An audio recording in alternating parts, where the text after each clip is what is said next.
Hello guys, तर स्वागत आहे तुमचं आपल्या या यूट्यूब चॅनलवरती. मित्रांनो, चॅनलवर नवीन असाल तर चॅनलला सबस्क्राईब नक्की करा आणि अशाच नवनवीन अपडेट्स आपल्या चॅनलवरती पाहत राहा. चला तर मग आपण आपल्या व्हिडिओकडे बघूयात. तर मित्रांनो, आता इथे लपंडाव मालिकेमध्ये तेजस्विनीची एंट्री ही सखीच्या घरामध्ये झालेली असते. तर आता ती जी तेजस्विनी आहे ती स्वतःची बॅग घेऊन वरती जाते आणि हे सगळं सखी पाहते. सखी जी आहे ती बोलू लागते की ही जी काही बाई आहे मनस्विनी, ती आज जरा वेगळंच बिहेव करत नाही आहे का, असं तुम्हाला वाटत नाही का? तर आता सखी सगळ्यांना विचारत असते, काका काकू आणि कबीर तिथे असल्या सगळ्यांना विचारत असते की तुम्हाला मनस्विनीचं वागणं पटतंय का? तर आता इथे कबीर जो आहे तो बोलतो की काय झालं आहे सखी, तू असं का बोलते आहेस? तर त्यावेळी आता सखी बोलते की बघ ना, एवढी भरलेली बॅग तिने स्वतः उचलून वरती नेली आहे. कधीही या मनस्विनीने एकाही कामाला हात लावला नाही आणि तिने आज स्वतः चक्क तिची बॅग भरती नेली आहे. बघ ना, हे जरा विचित्र वाटते का? तर त्यावेळी आता कबीर जो आहे तो सखीला म्हणतो की सखी, तू जरा जास्तच विचार करते आहेस या गोष्टीचा. तर त्यावेळी कबीर तिला हे समजवण्याचा प्रयत्न करतो की ती दुसरी कोणी नसून मनस्विनीच आहे आणि हे बघ, त्या बॅगेमध्ये ना कदाचित खूप महत्त्वाचं काहीतरी असणार आहे आणि म्हणूनच ती बॅग तिने उचलून स्वतः वरती नेली आहे. तुला कळते का? तर त्यावेळी आता सखी जी आहे ती बोलते की अच्छा, असंही असेल का? तर आता कबीर बोलतो की चल, आपल्याला आवरायचं आहे ना. त्यानंतर आता इकडे ही जी तेजस्विनी आहे ती रूममध्ये येते. रूममध्ये आल्यानंतर ती तेजस्विनीला पाहिल्यानंतर ती तेच खूप इमोशनल होते. ती बोलते की माझ्यासमोर असून मला तुझ्याशी बोलता येत नाही, मला तुला मिठी मारता येत नाही आणि मला तुला आईचं प्रेमही देता येत नाही, असं बोलत ती रडत असते. तर त्यावेळी आता इथे जेव्हा ती रडत असते त्यावेळी तिथे कबीर येतो. कबीर आल्यानंतर तेजस्विनीला बोलू लागतो की काय झाले, तुम्ही अशा का रडतायत? हे पहा, मनस्विनी कधीही रडत नाही, त्यामुळे प्लीज तुम्ही आत्ता हे सगळं बंद करा आणि असं रडू नका. तर त्यावेळी आता इथे कबीर जो आहे तो तिला समजावून सांगत असतो आणि इकडे ही तेजस्विनी म्हणते की कबीर, तू बघ ना, माझ्या डोळ्यात पाणी का येणार नाही? माझी सखी माझ्या समोर असून मला तिच्याशी खोटं बोलावं लागते आणि या मनस्विनीच्या वेशीमध्ये इथे थांबावं लागते. माझ्याच घरात मला असं थांबावं लागते. त्यावेळी आता कबीर जो आहे तो तेजस्विनीला समजावून सांगतो की हे पहा, जर तुम्हाला कबीर आणि बाकी तुमच्या मुलीला एकत्र पाहायचं असेल तर तुम्हाला हे करावंच लागेल. त्यावेळी आता तेजस्विनी जी आहे ती बोलते की हो, मी तर हे करणार आहे.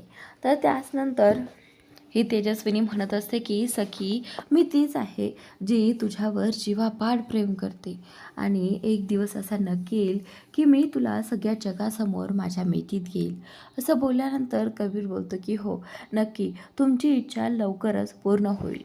तर कबीर जो आहे तो तिला म्हणतो की तुम्ही जास्त लोड घेऊ नका, फक्त असं वागू नका जेणेकरून सगळ्यांना संशय येईल. तुम्ही स्वतःच तुमची बॅग का घेऊन आलात बरोबरती?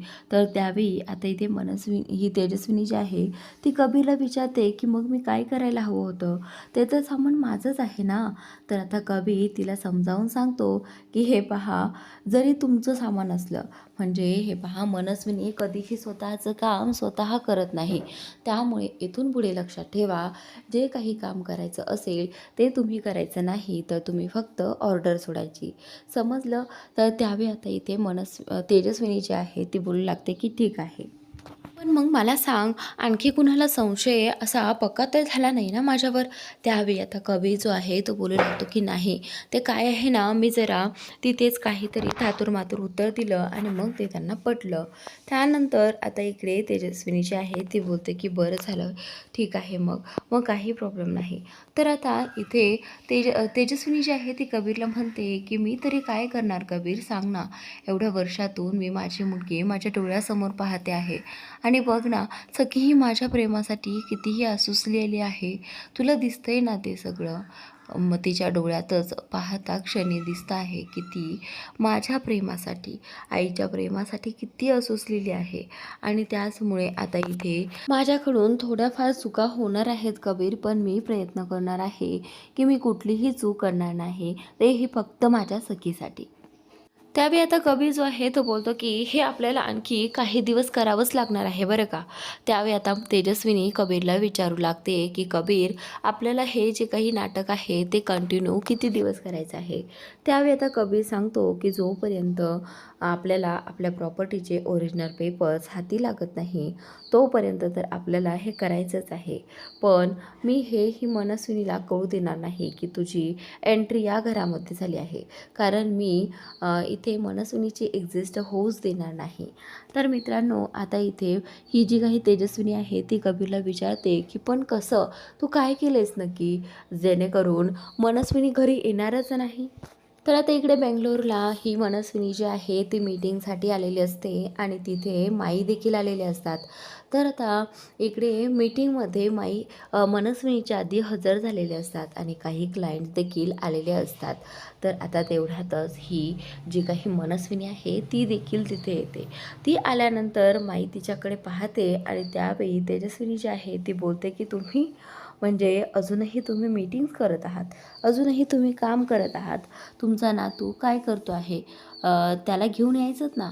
तर त्यावेळी आता इथे मा जी आहे ती मनस्विनीला उत्तर देतात की माझा नातू देखील घरी राहून कामच करत आहे, त्यामुळेच तो आला नाही आहे, समजला, तो काही मुक्कार बसलेला नाही आहे घरी. तर त्यावेळी आता मनस्विनी जी आहे ती बोलते की मी आता तेही लवकरात लवकर शोधून काढणारच आहे की कबीर नक्की काय करतो आहे, कबीरच्या डोक्यात नक्की काय चाललं आहे हे तर मी शोधून काढणारच आहे, असं आता इथे मनस्विनी तिथे मला म्हणत असते. आणि त्यावेळी आता माझ्या शेजारच्या चेअरवरती जाऊन मनस्विनी बसते.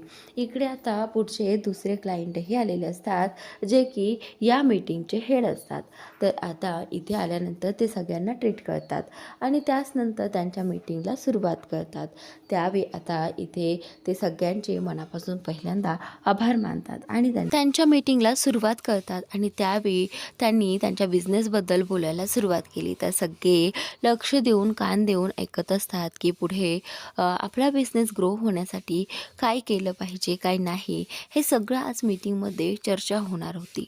आणि त्यावेळी आता इथे ते सगळं काही बोलत असतात आणि इकडे मा आणि ही मनस्विनी बाकी सगळेजणं ऐकत असतात बिझनेसबद्दल की कसा पुढे बिझनेस करायचा आणि कसा ग्रो करायचा.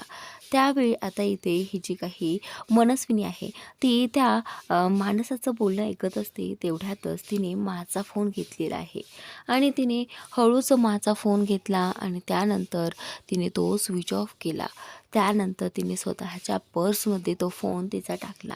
आणि आता इथे आता नेमकं माचा फोन हिला कशाला हवा आहे, तर तो त्या फोनमध्ये काही पुरावे मिळतील की नाही हे पाहण्यासाठी तिने माचा फोन तिथे तिच्या पर्समध्ये ठेवलेला असतो. पण मा जी आहे ती अगदी मीटिंगमध्ये गुंग असते, त्यामुळे माच्या ते लक्षातच येत नाही. मा जी आहे ती त्या सरांकडेच पाहत असते. तेवढ्यातच ही मनस्विनी जी आहे ती बोलते की नक्कीच मला या फोनमध्ये काहीतरी पुरावा मिळेल, असं म्हणत आता तिने तो फोन त्या पर्समध्ये ठेवलेला असतो. आणि त्यानंतर आता इकडे तेजस्विनी जी आहे ती आरशासमोर उभी असते आणि स्वतःलाच पाहत असते की कशा पद्धतीने ती मनस्विनी दिसत आहे. तर त्यावेळी आता तिला तिच्या इयरिंग्सची अतिशय चिडचिड होत असते, कारण तिला ते एवढे मोठे मोठे इयरिंग्स घालण्याची अजिबात सवय नसते. म्हणूनच आता तिने ते इयरिंग जे आहेत ते काढून ठेवले आहेत. आणि त्यावेळी आता इथे ती म्हणत असते, चला आता सगळी काही बॅग आवरून ठेवायला हवी, असं म्हणत आता ती तिची बॅग आवरायला घेते. जेव्हा तिची बॅग ती उघडते त्यावेळी आता इथे तिच्या बॅगमध्ये एक फोटो तिला दिसतो, जो फोटो सखीच्या लहानपणीचा असतो आणि तिच्या नवऱ्याचा. आणि सखीचा फोटो पाहून ती खूप इमोशनल होते. त्यावेळी आता ती त्या फोटोकडे पाहतच राहते.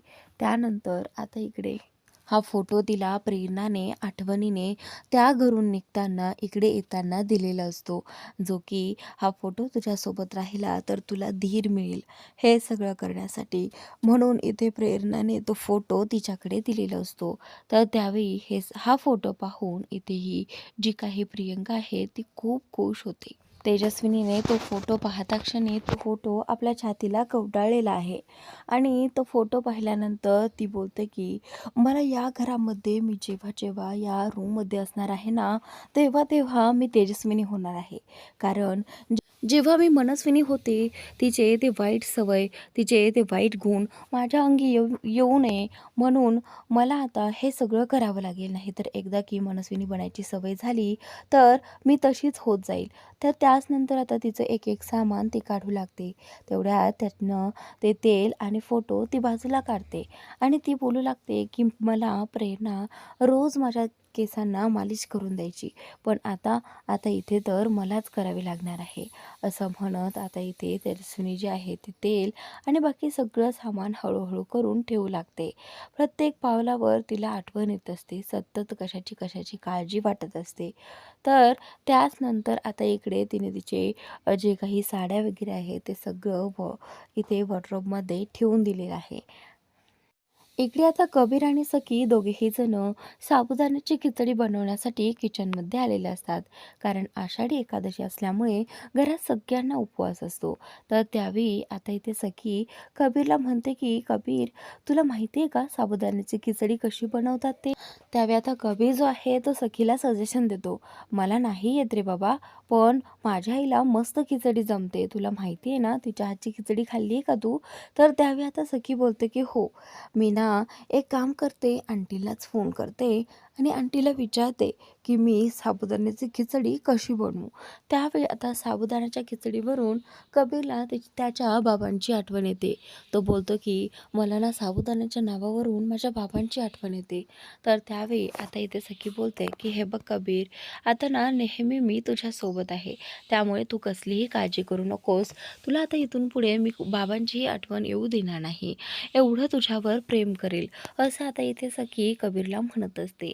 तर त्याच नंतर कबीर बोलतो की ओके, असं म्हणत आता इथे सखीने कबीरला सांगितलं आहे की तू एक काम कर, तू सासूबाईंना फोन कर. तेवढ्यातच कबीर बोलतो की आहा, सासूबाई वगैरे? तर असं म्हटल्यानंतर इथे या सखीला देखील हसायला येतं. इकडे आता कबीरने प्रेरणाला फोन केलेला आहे आणि लगेच सखीने तिकडून फोन हातात घेतलेला आहे आणि कबीर जेव्हा बोलत असतो ना, तेव्हा सखी जी आहे ती बोलते की थांब कबीर, तू मला मला दे फोन. असं म्हणत आता इथे सखीने फोन घेतला आहे आणि सखी बोलते आहे की सासूबाई, मला ना साबुदाण्याची खिचडी बनवायची आहे, तर ती तुम्ही सांगाल का कशी बनवल्यानंतर चांगली होईल ते? तर त्यावेळी आता इथे ही जी काही प्रेरणा आहे ती बोलते की सखी, तू मला सासूबाई म्हणालीस? तर त्यावेळी आता सखी बोलते की हो सासूबाई, आणि आता इथून पुढे तुम्हाला मी असंच सासूबाई म्हणूनच हाक मारणार आहे. असं ऐकल्यानंतर इथे तिला खूप आनंद होतो. ती बोलते की फायनली तुम्ही दोघांनी हे रिलेशन ॲक्सेप्ट केलं. तर त्यावेळी आता इथे सखी जी आहे ती बोलते की हो, मी हे रिलेशन ॲक्सेप्ट केलं आहे. त्यामुळे तुम्ही आता कबीरची काळजी करणं सोडून द्या, कारण आता इथून पुढे मी त्याची काळजी व्यवस्थित घेईन. तर आता इथे प्रेरणा जी आहे ती बोलते की ठीक आहे सखी, मी आता त्याची काळजी घेणारच नाही. बघ हां, त्याची जिम्मेदारी पूर्ण तुझ्यावर आहे. तर त्याचनंतर आता प्रेरणा जी आहे ती सखीला बोलते की चल, मी तुला सांगते की खिचडी कशी करायची. त्यावेळी आता इथे प्रेरणा जी आहे ती सखीला सांगू लागते की सगळ्यात अगोदर शेंगदाणे भाजून घ्यायचे आणि त्यानंतर ते भाजलेले शेंगदाणे मिक्सरमध्ये काढायचे आणि आपण कढईत तेल टाकायचं. जेव्हा आपण कढईत तेल टाकतो, त्यामध्ये सगळ्यात अगोदर आपल्याला शेंगदाणे टाकायचे आहेत, जेणेकरून ते चांगले भाजतील आणि आपल्याला ते खिचडी जी आहे ती आणखी चवदार लागेल. समजलं तुला?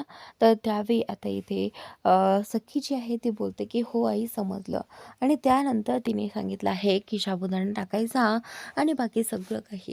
तर आता इथे सखी बोलते की ठीक आहे, मी अगदी तुम्ही सांगितल्याप्रमाणेच करते आहे. त्यानंतर आता प्रेरणा जी आहे ती सखीला सांगू लागते की आणि एक गोष्ट महत्त्वाची, हे बघ, जेव्हा कधी तुम्ही ती खिचडी खायला घ्याल ना, तेव्हा एक काम करा, त्यावरनं शेंगादाण्याचा कूट घाला आणि मस्त एन्जॉय करा. तर आता इथे सखी बोलते की ठीक आहे, थँक्यू सासूबाई. असं म्हणत आता सखी जी आहे ती फोन ठेवते आणि इकडे आता सखीने खिचडी बनवण्यासाठी कढई इथे गॅसवर ठेवलेली असते. तर आता कबीर देखील खिचडी बनवण्यासाठी तिला हेल्प करत असतो. त्यानंतर सखीने आईने सांगितल्याप्रमाणे त्यामध्ये तेल टाकलेलं आहे आणि त्याचप्रमाणे सखी खिचडी बनवत असते. तर ज्यावेळी सखी हे सगळं करत असते ना, त्यावेळी ती अगदी मनापासून करत असते. आणि इकडे कबीर देखील तिच्याशी गप्पा मारत ती खिचडी कशी बनवते हे सगळं पाहत असतो. आणि त्याचनंतर आता इकडे ज्यावेळी प्रेरणा तिला म्हटली होती की खिचडी कशी बनवायची, त्यावेळी प्रेरणाने तिच्या आईचा देखील विषय काढला होता. प्रेक्षकांनो, ती गोष्ट मी इथे सांगायचीच विसरून गेले. तर ज्यावेळी प्रेरणा तिला सांगत होती की खिचडी अशी बनवायची, तर आता सखीने तिला सहज विचारलं की सासूबाई, तुम्ही ही खिचडी कुठून शिकला आहात, म्हणजे एवढी छान कशी काय होती?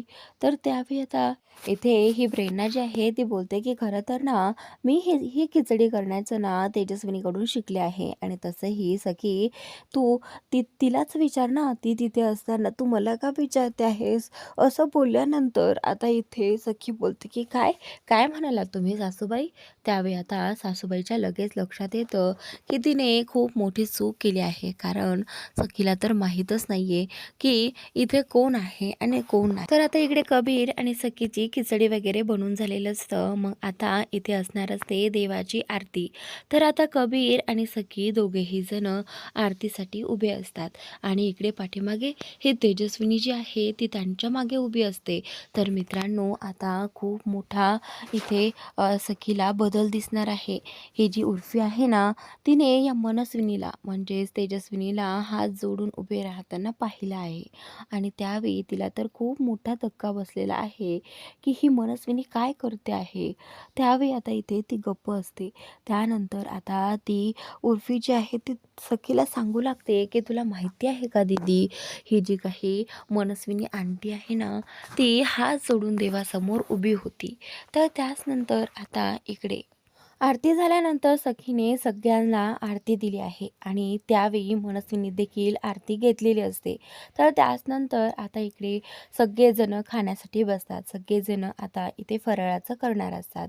तर त्यावेळी आता इथे ही जी काही मनस्विनी आहे ती देखील खाण्यासाठी येऊन बसलेली असते. आणि त्यावेळी आता तिची नजर, सखीची नजर या मनस्विनीवरती पडते. आणि या मनस्विनीने तिच्या कानात जे आहे ते इयरिंग घातलेले नसतात.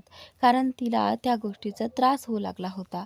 तर आता सखी जी आहे ती या गोष्टीचा विचार करते की खरंच ही मनस्विनी आहे का? म्हणजे आता या मनस्विनीला एवढा नटण्याचा नाद होता, कधीही तिच्या तोंडाचा मेकअप हा निघत नव्हता. आणि हे कानातले वगैरे देखील कधीही कुणासमोर निघत नव्हते.